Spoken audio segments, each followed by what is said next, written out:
Welcome to Jus Ah Conversation, the podcast where we discuss the topics that matter to you. I'm Mikul Elcock, and today we're joined for the first time by my new co-host, Shayla Murrell, one of our many amazing co-hosts. Hi. Today we're diving into an important topic, learning differences and how our education system can better support children with ADHD, autism, and speech issues. Joining us are our three amazing guests, Cindy Blades, speech language therapist and special education consultant, Tracy Knight-Lloyd, a parent of an autistic child, and Dr. Alwyn Marshall, an educator specializing in leadership and inclusive education. Welcome, everybody. Thank you.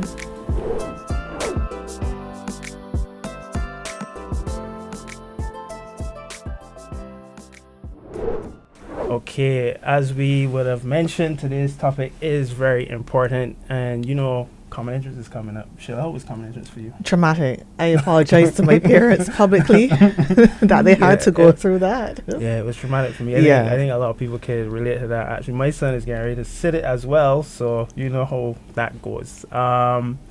We have our guests who are going to... You told me you know Tracy? Well, I interviewed Tracy a while ago. I don't even know if she remembers. That was long ago. Yeah. No, that's fine. That was long ago. Okay. But I remember interviewing you at the time about your son, and I was really impressed because you were so involved in everything that was going on. You were very present as a parent. So I'm very excited not only to hear from our other guests, because you watch one or two documentaries about autism, but it is important to hear any Barbadian context and to hear the experiences on the Barbadian side. So I'm excited to hear from our guests, and I need an update from Tracy. Thank Looking you. forward Thank to you that. so much. Tracy, it sounds like the straw is yours for the first question. Okay. We would like you to just tell us a bit about your journey as a parent in navigating the education system. What has that been like for you? Whoa. Takes me back. Ade is 19 now. He's going to be 20 this year. And he got his diagnosis, I would say, relatively early, about 17 months. So that's almost, 19 years of my life navigating the journey. I would say, unfortunately, the journey started with a lot of unawareness. Okay. When I first noticed in the Bajan parlance that something was not quite right with Ade in terms of, and that's not even good language, but in terms of him hitting the traditional milestones, I raised it at first with the nursery where he was attending at the time. Top tier nursery in Barbados. And I was met with things like, don't label your child, he's going to grow out of it, nothing wrong with he. That's what I was met with. But intuitively, and that's why I always tell mothers, follow your intuition. I knew that my son needed additional intervention. He needed a program, a structured program. So what's happened over the past 19 years, Ade has attended at least 5 schools in Barbados, both a mixture of public and private, as I've sought to find a program that met his needs. One of the things when I went to school, all right. No, when I went not. to school, No, she's not. I'm going to be 50 this year. So when I went to school, we still have blackboards, and so your teacher wrote on the board, you copied down, you did the homework, you copied your homework, and it was an expectation that you'll be able to follow and keep up in class. One of the things that I've learned raising Ade is that a child with special needs has to be taught how they can learn. Not how the whole class can learn, but it has to be specific to their needs and their individual. And as a parent, I've had to be very open-minded. There was a time in Ade's program where I had to understand that I had to take a break, let him bounce on a ball, jump on a trampoline, and come back. You think that growing up we could have said, no, let's go outside and jump on a trampoline and come back. No, you have finished copying that homework off the board. So it's really, for me, that is what I've learned about education. To me, it's all about what is the program that I can build within the construct of the school that can work for him.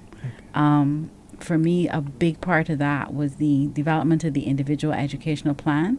So I laugh at my friends when they say they're going to term level and they can just show up. I go to term level like I'm doing a thesis, because I have to be able to track every aspect. What's happening in speech therapy? What may be happening in occupational therapy? What am I doing at home with him? What's happening in school? All areas of the child's development are covered when you have a child with special needs. So it's a completely different perspective on education. Okay. Right? Cindy, I come into you, but I want to follow on with a quick question. You said your son's been to a mixture of private and public over his years. Not to put it as a contest, but what would you say has been the experiences in those different environments? Well, I can answer that because I can answer that clearly. No. Mm-hmm. I think, if I'm honest, when he started off in public, I had an energetic teacher, a good structure. But as leadership changed, for me, public was the consistency.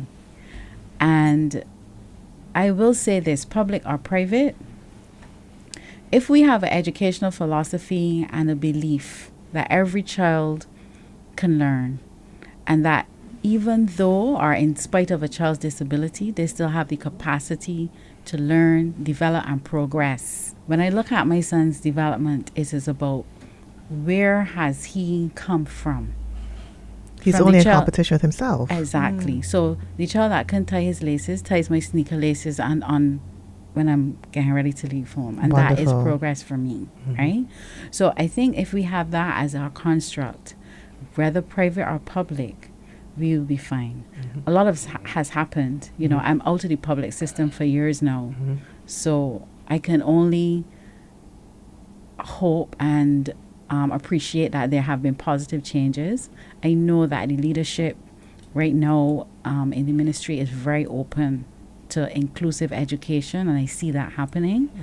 And I think if we start from that place with that philosophy, whether private or public, we'll be heading in the right direction. Okay. Dr. Marshall was giggling a little bit just now, but let me not get there yet. Cindy, I'm just a mom. Could you tell us a bit about your work as a speech therapist and like what would have inspired you to go down that path? I know there's not a lot of them locally from my research. I'd love to. So I started out as a teacher, and when you're in schools, and I was in a public secondary school then, and I kept coming across students who had challenges in one area or another. And they kept asking questions. What should I do? Who should I talk to? And it was asking lots of questions, going online, researching, calling people, that led me to speech and language therapy. And from my understanding, I could support the students who were stuttering in my classroom, who had a lot to say but could not get their words out. I could support a child who I think is likely autistic, who would melt down. For instance, if I said to her, I'm going to come to the door of the staff point at 10:30 and I got there at 10:32, she was having a meltdown because now I understand she was off of routine or off of rhythm. Children who I now understand have something called developmental language disorder, where they're not playing truant. They're asking the same question over and over because they genuinely did not understand my verbal language, what I said and how I said it, and that there are things I could have done better to support them. And that's why I went and I did the training. Okay. It looks like being in private clinic, yes, but also going into schools, talking to principals. I call my parents and teachers the MVPs. You have to find out from the teacher, what's this child like in the classroom? What are the challenges? What do you need from me to support this child in this space? And then, of course, teacher and speech therapist or any other specialist cannot work on their own. The parent sees the child every day. They have lots of insight into their personality, the things that bring them joy. How can we incorporate these things into that child's learning environment so they want to be there? Because when you enjoy school, when you have friends, you want to learn. And that's a part of what I do. Okay. Yeah. Dr. Marshall. Giggled a little earlier, very cheerful disposition. What role? I want you to tell us a bit about your history as well. What role do you see educational leadership playing in this discussion that we're having? Okay, thank you for the question, first of all. Excuse me. First of all, as was mentioned by my colleague next to me, she talked about the role of leadership and when leadership change, what a difference that made. Mm-hmm. And for me, if you have a leader in a school who understands what it means to deliver education for all, inclusive of the child who is differently able, that makes a tremendous difference. Because I always say you cannot lead people where you yourself have not gone. And the fundamental role of the leader is to help to create that enabling environment where the students can thrive. So for me, I am very, very passionate about leadership. I believe that leaders make a significant difference, or even leaders will be the critical difference makers, so to speak, within any environment, whether school, home, you name it. Leaders are critical. So for me, in terms of how I approach my involvement in leadership started, which is most, what shall I say, this might even be a scandalous statement, but my experience of leadership came initially out of my own personal growth as a student. I met some amazing teachers when I was a student, and they reposed confidence in my ability to succeed. And then when I got in the workspace now, I met some leaders who are, to be quite honest, extremely, how shall I put it, less than what you would expect in terms of being effective leaders. And for that reason, it drove me to the place where I then pursued leadership, because my intention was to go in, qualify myself, and get rid of all the miscreants, so to speak, that were in the system. That was my initial position on leadership.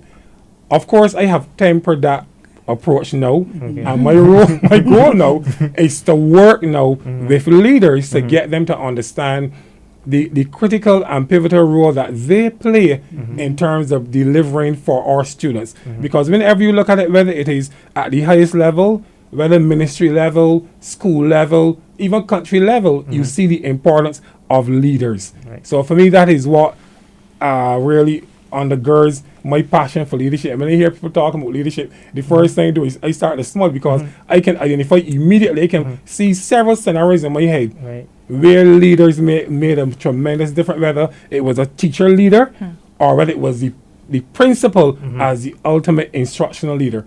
So for me, that is where we need to focus on building the capacity of all leaders so that they can enable our students to succeed and do so in a way that will make us proud. So for me, that is where I came from. So I was a teacher in the secondary system for 15 years before I went into, first of all, a teacher training institution at Earlston, and now at university. So I spent my entire life in education. I can tell you about the education system inside out. And I have 3 children. So, and they are from 21, 18, and 11. Sorry, I'm 15, just turned 15. So my point is this: if you tell me about education, if you with me in the middle of the night, I can tell you this is what's happening in these schools. I can put my finger on it. I can even identify who are the principals you are talking about, just by you telling me the scenario. Because I have worked with principals, I have worked with teachers, and for me, I think the way to go is to get that marriage between the parents especially and the schools set up, so as to facilitate what we both want to achieve, which is student outcomes. I think sometimes what happens is that along the way we don't get that level of support, and that is financial and otherwise, policy wise. This is now looking at now from a governmental perspective. You don't get that because, as my colleague will tell you, supporting an autistic child or any child with disability for that matter, you would know that it is costly. Education on its own is costly.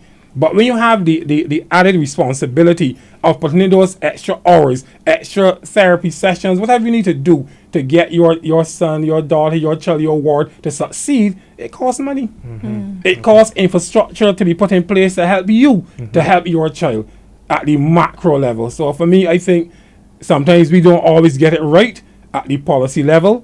But again, this program, I suppose, is part and parcel of what you are trying to do now to raise awareness of all the gaps that need to be filled to ensure that we get the success we are looking for. What makes a good leader in this context? in the context of special needs. Yes. But for me, a good leader is not even restricted to autism or any special needs. A good leader is a good leader. So your primary responsibility as a leader is to, first of all, as was said earlier, recognize that each child has the capacity to learn. That is the first and most important thing. And the second thing you need to understand is that as a leader, you need to facilitate. You don't have to be the guru on all things educational, but at least be able to direct individuals to the place where they need to go to facilitate that development. And for me, that is what leadership is about. And I'm not saying, but for any, just to be clear, that is not happening now. I am just saying that it is not a solo effort.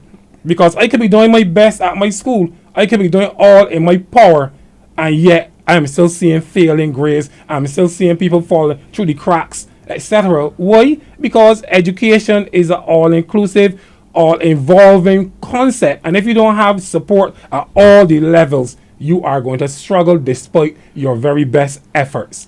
And that is where we are today. We are doing a lot, but we're not doing it in a way that one hand, in other words, we're not getting that synergistic relationship going so that we are all speaking from the same hymn sheet, so to speak, or singing from the same hymn sheet and getting the results that we all want, because we all want it. Right. Because if you don't address it, as they always say, at the school level, you address it at the societal level with the social fallout.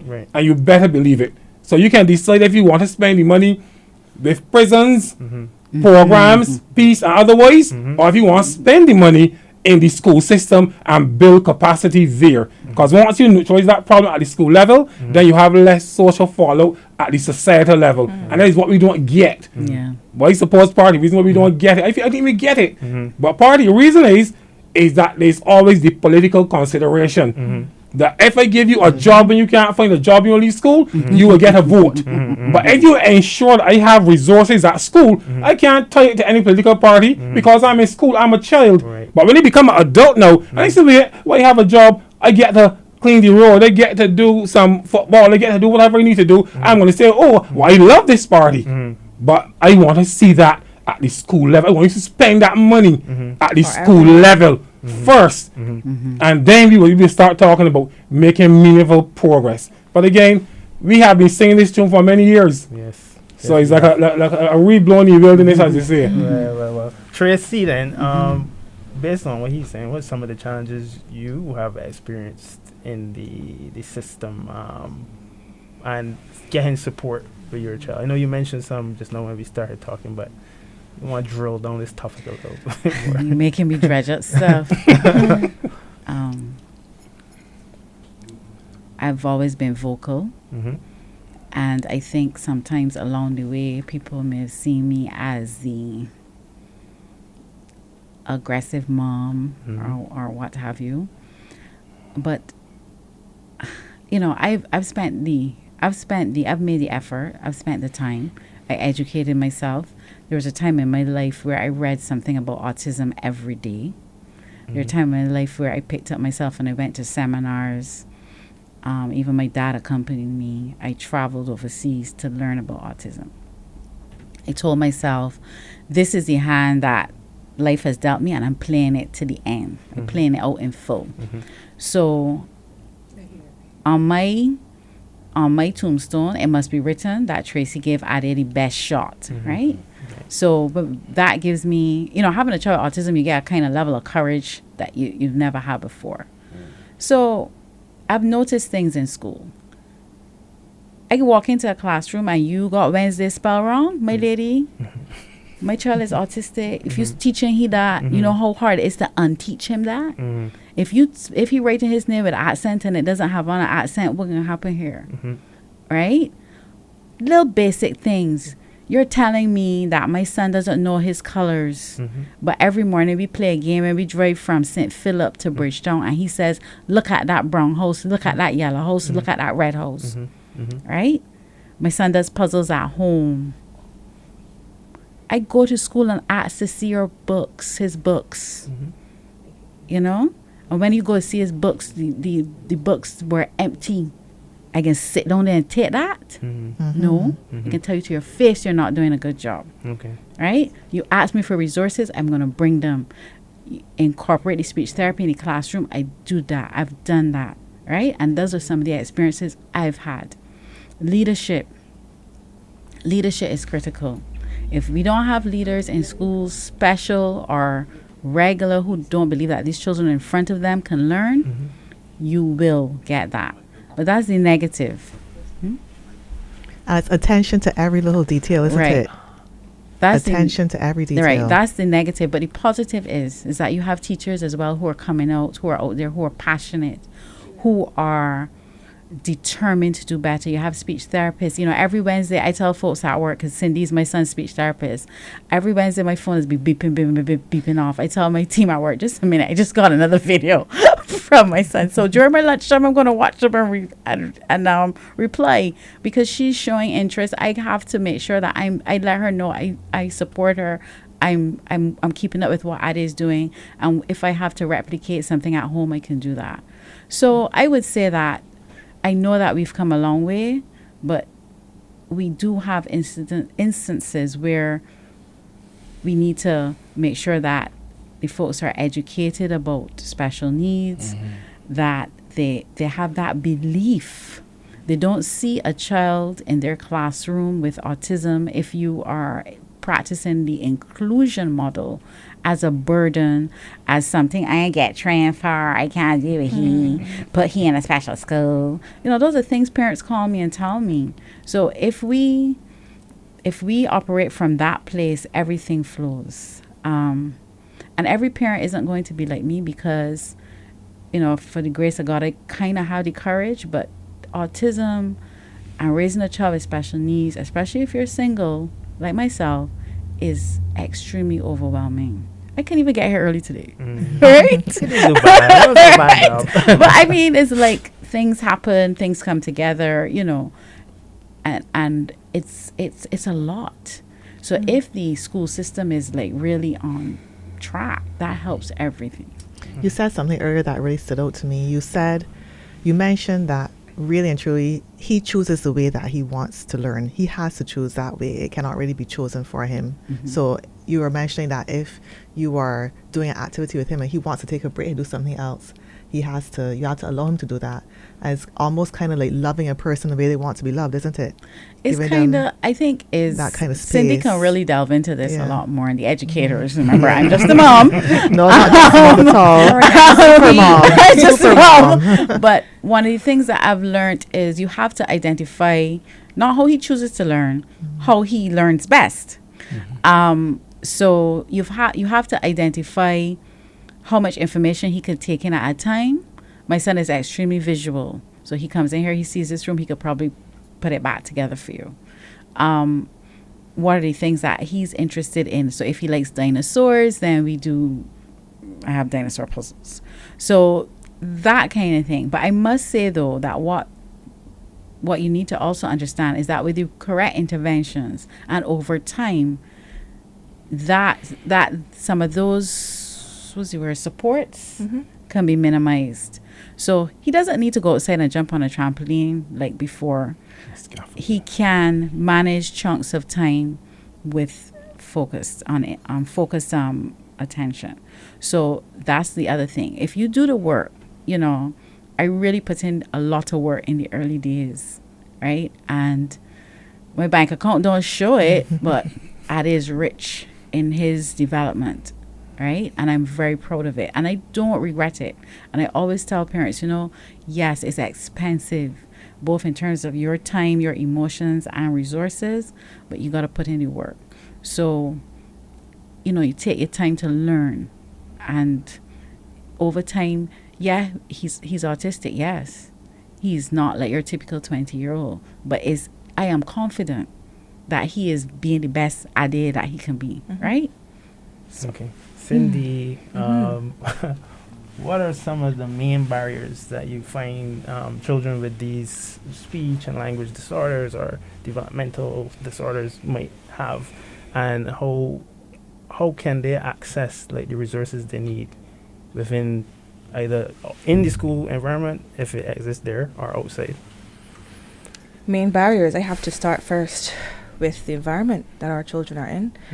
Notice I'm saying our children. because I feel like if our society looks at all of our kids with differences as ours, then we have a completely different tone when we speak about them, when we speak to them, when we talk about spending money. It's a great investment because it means more of our kids can be independent.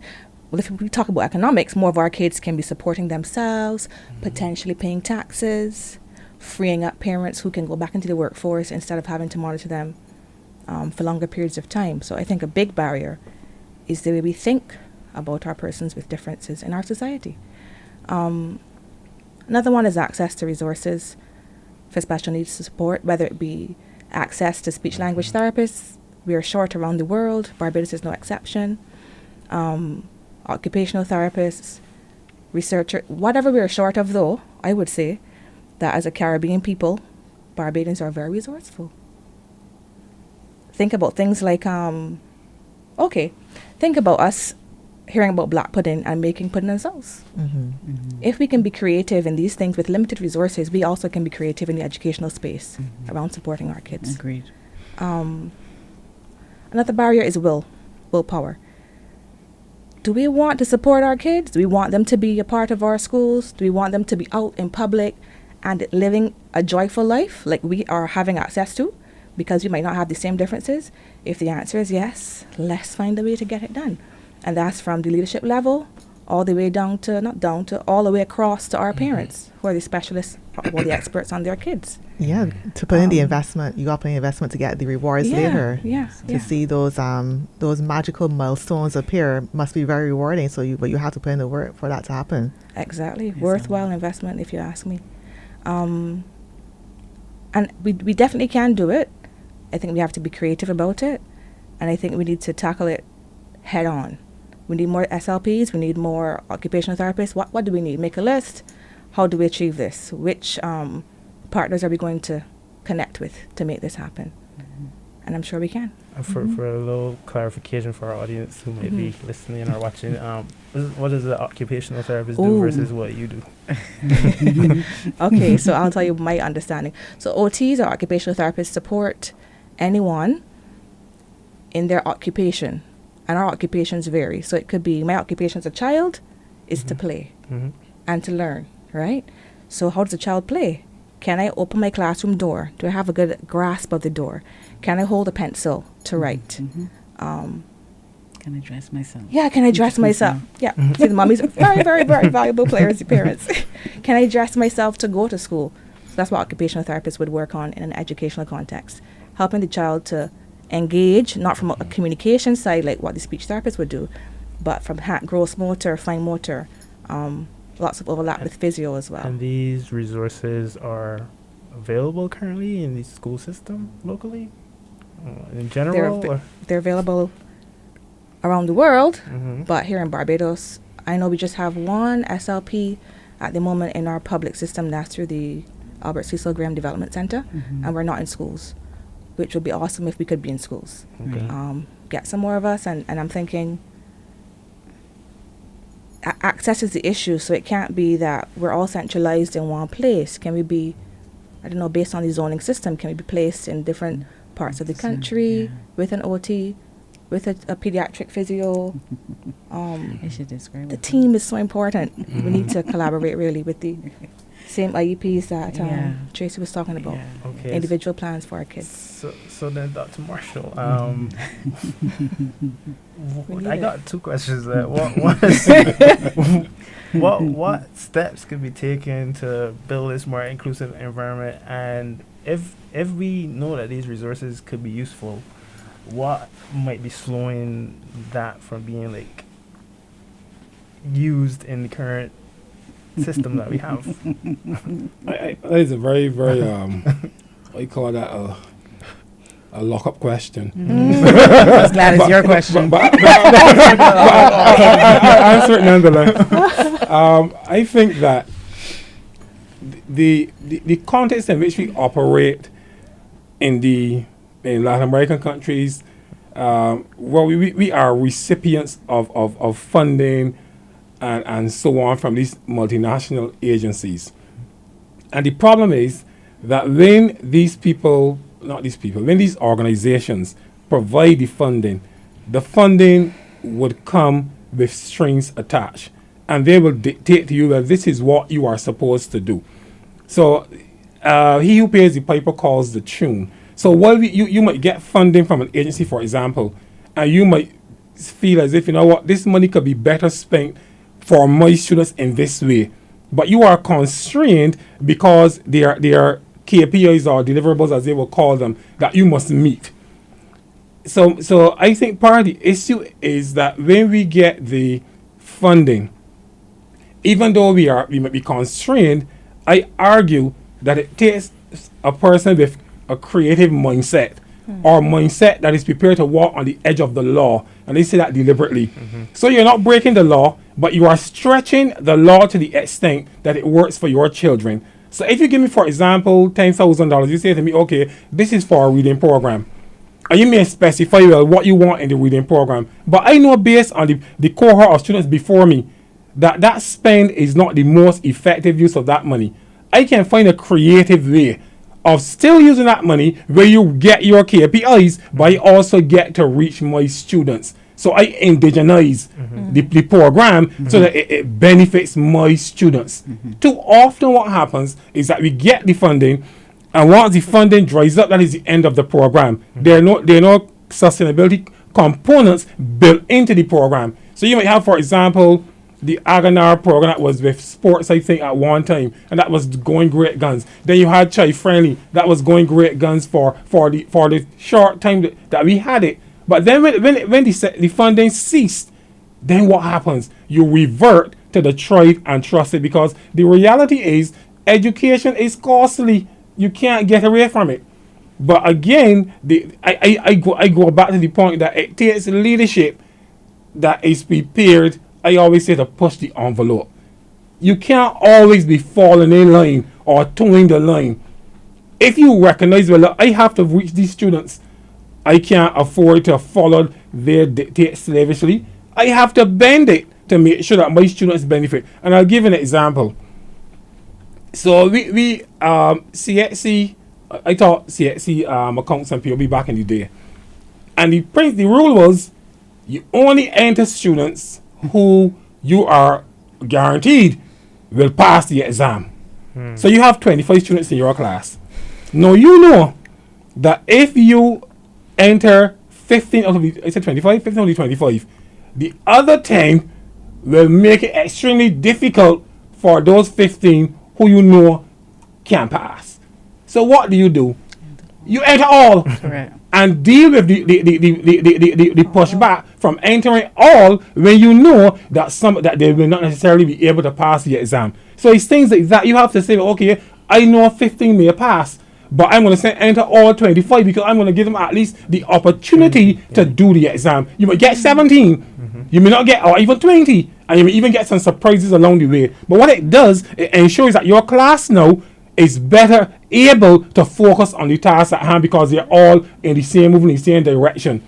So it's things like that I'm talking about in terms of doing things that persons might regard as incorrect for the sake of the greater good of the bulk of the students in front of you.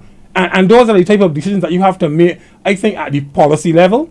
When you get the funding, you do enough to meet their requirements, but make sure that you find creative ways to get your students where you need them to be. Because when the funding has ceased, what will happen is that you will revert to the old way. And what is significant is that oftentimes it is not grant funding, it is money that is borrowed that the taxpayers have to pay back. So therefore, if you want to spend the taxpayers' money, spend it in the most efficient way. So I say it goes back to your orientation. It means, let's say you may be walking on the edge of the law in terms of just on the very periphery, but no one can take you to court because you can say, well, I have not broken the law, but I have done enough to reach my students. And I say that takes a certain mindset. And honestly, years ago, we had persons in the society who were like that. But nowadays, we have persons who are just bent, to my mind, they are so schooled in being conformists that is all they know. How to conform, how not to rock the boat. But I always say it is not time to rock the boat, it's time to capsize it. That is my mentality. Man on a mission. Yes. My dad always said, if it's not broken, break it. Okay, so Tracy, don't break anything, but what I'm sorry, I have that mindset. That's what I do for a living. what advice would you give to parents who feel like the system is not serving their children? Whoa.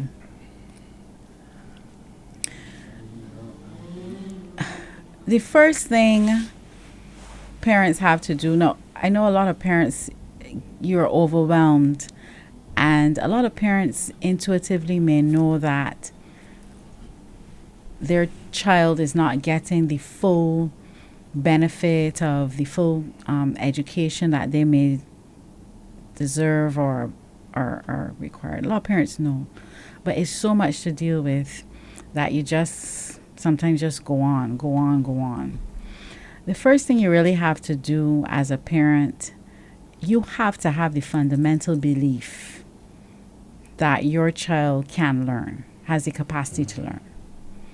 You have to also firstly, ground yourself in that and don't compare. Always measure progress, not perfection, right? See your child as an individual. Don't compare. So you start off with that premise. My child can learn. My child has the capacity to learn. Tracy will learn in her time with what she had within her capacity. First thing. Secondly, you have to educate yourself, right? You have to educate yourself. You have to know, because one autistic child, one autistic child.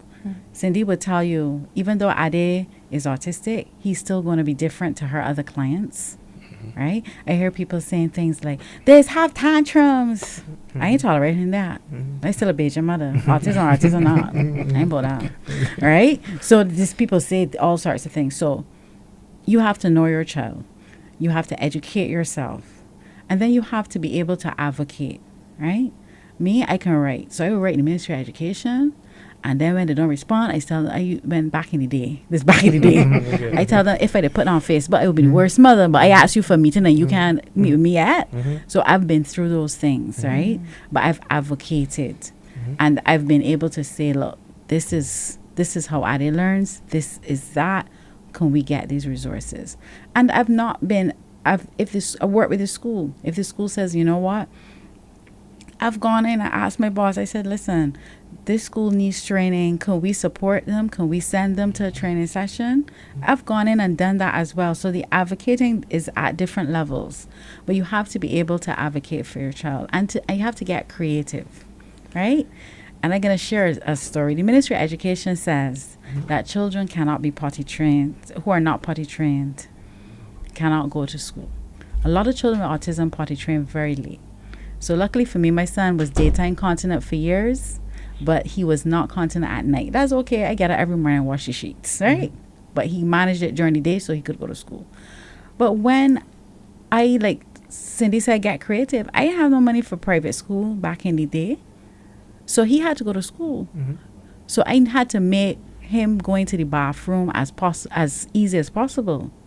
So I went to school with a pants with no zip and a button.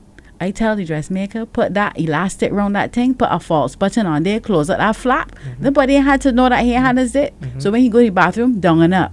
So as parents, we gotta be creative. We gotta set up our children for success. Think outside the box. I ain't got no money for private school. I know he ain't fully potty trained, but he go to school, right? So I gotta be creative in how I do things, right? Everybody sends school children with lessons. I know he can't tie the lessons. He can't school by signing with Velcro till he could tie laces. So those are the things I would say. Educate yourself. Be not afraid to advocate for your child. And get creative. And I have to add this one. You have to manage your finances, right? Appreciate and understand that your lifestyle is not going to be like your peers. People can be jet setting all over the world. You're going to be paying for speech therapy or occupational therapy, right? When you have to get up on mornings to carry your child to the speech therapist or the occupational therapist for 7 o'clock a.m. appointment, You gotta leave home at 6 o'clock, get them there and get back to work. You know that on evenings you ain't hanging out on Friday nights with nobody because you need to work. So you gotta put back in your time, right? So you have to appreciate, and losing your job is just gonna not be a course for you as a autism mommy, right? So you're gonna have to manage your finances in a different way than everybody else. As the Bajans, as the old people would say, you gotta cut your eye out a lot of things, and you're gonna have to be that one. And I'm telling all parents, I can look back now on my 19-year journey and say, I did not regret, right? Investing in Ade, speech, occupational therapy, swimming, anything that he, steel pan lessons, anything that he even showed a remote interest in. I was like, okay, we can try this. I love the fact you call it investment. It is an investment. You can't say it's an expense because, Cindy is coming to you. You had something you wanted to say. I am hearing Tracy, and I am thinking, yes, yes, and yes. And then I'm thinking, what's the role of our macro systems in supporting our parents? Because I would like our autism parents, or all of our parents with kids with differences, to be able to go on Saturday night too, every now and again, to have options for things like respite care being provided. Whether the respite care is respite is just a break. Somebody comes in and sits with your child for you, somebody responsible. Whether it is communities surround our parents and do these things, churches, workplaces can do this too. Yeah. And governments. Oh, yeah. Right? Whether it is that the government is funding more speech therapy. There are posts created for occupational therapists in schools and speech therapists in schools and reading specialists in schools, so that the parents don't have to do all the trucking and the transportation because we want the parents to work and pay taxes too. You're right. And to have opportunities for recreation too. So I'm thinking the supports love what you did. And I also know that some of our parents can't do it. Right. Some of our parents also have learning differences. Some of our parents also have social situations going on with them that do not lend to them doing that. So we need to find more creative ways, macro level, the community organizations, businesses, everybody, just let us go. I just want to add one other point, if I may. Your workplace. I've been very, very fortunate to have always worked at an organization that got it. And I remember the first time I told my boss at the time that I was going to be late because I had to carry my son to therapy, I had this whole spiel planned. And I said, well, my son has autism, and autism is, and before I could even finish, he said, where is he on the spectrum? And I was like, and he said, Tracy, where is he on the spectrum? And I was just so shocked. That's beautiful. That he even knew what autism was to make that, to then ask me that kind of question, to even understand it was a spectrum. So I was like, whoa, this is a blessing.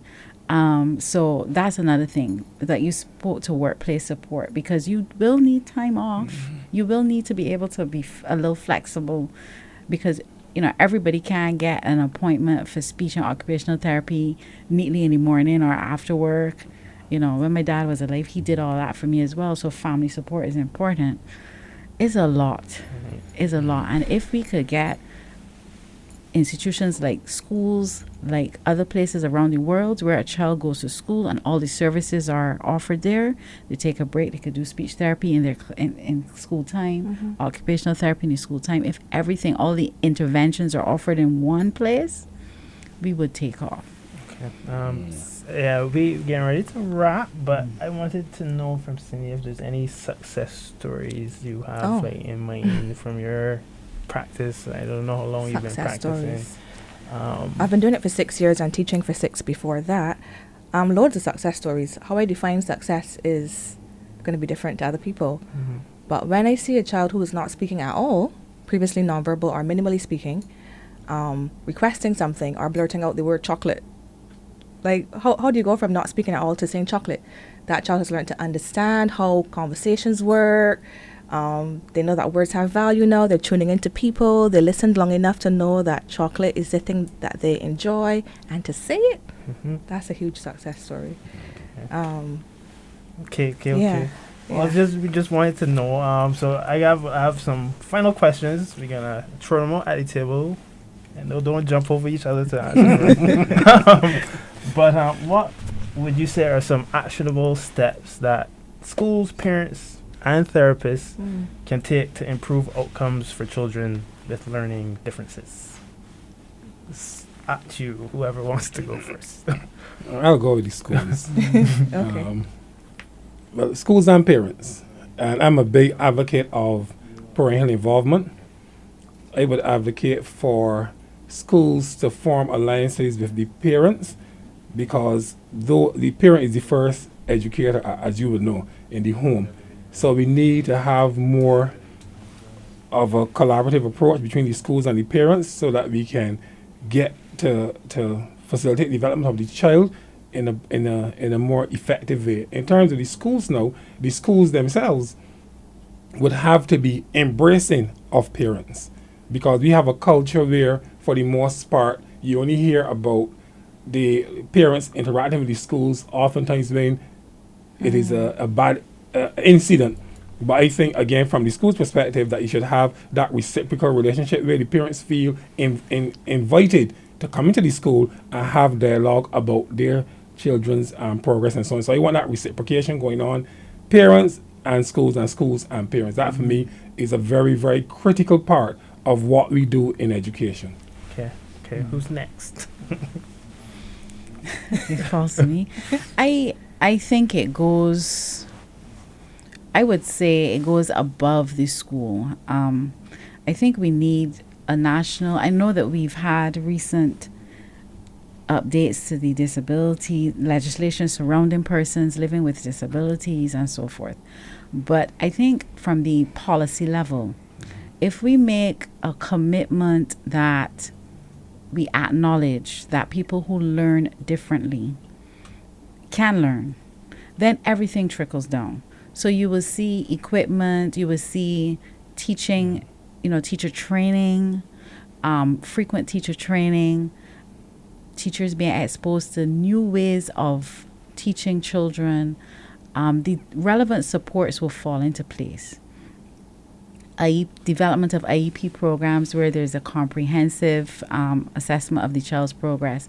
Those are the things that I believe need to happen. So I think it starts at the policy level, because if you say this is what we believe, this is what we're working on, and not only that, something that's measurable. We put this in place, and then we look back and say these are the outcomes that we're looking at. What are the milestones along the way? So it has to be very structured, almost like a strategic plan, very structured as to what it is that we plan to achieve, how we measure it, and how we evaluate. I think we take off. Right? Okay. I love what the others articulated. What I would add to that would be, I'm thinking of accommodations and kindness. When I say accommodations, I want our teachers to not be afraid of allowing a child a wiggle seat if they need to move while they learn. Talking about providing headphones for a child who has hearing capacities far above what you can even believe, right? And that child needs a headphone to attenuate the noise so that they can listen. They're still listening. They're still participating, but they just wear their headphones in the classroom. And when I say kindness, I'm talking about put ourselves in the shoes of somebody else who does not have the agency to do what we're doing today, to talk about it and to advocate and to make noise. What can I do for that child that makes their experience better? Is it a smile? What am I going to do for the parent? What can the parent do for the teacher? We forget our teachers. They're there all day, sometimes huge class sizes, and no teacher aid in the classroom, sometimes to support them with supporting the special needs.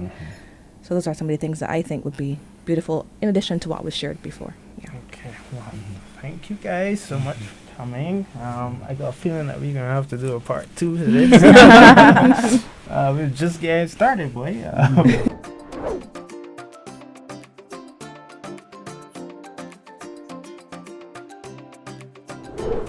Thank you for joining us for today's conversation. We would like to thank Cindy, Tracy, and Dr. Marshall for sharing their insights.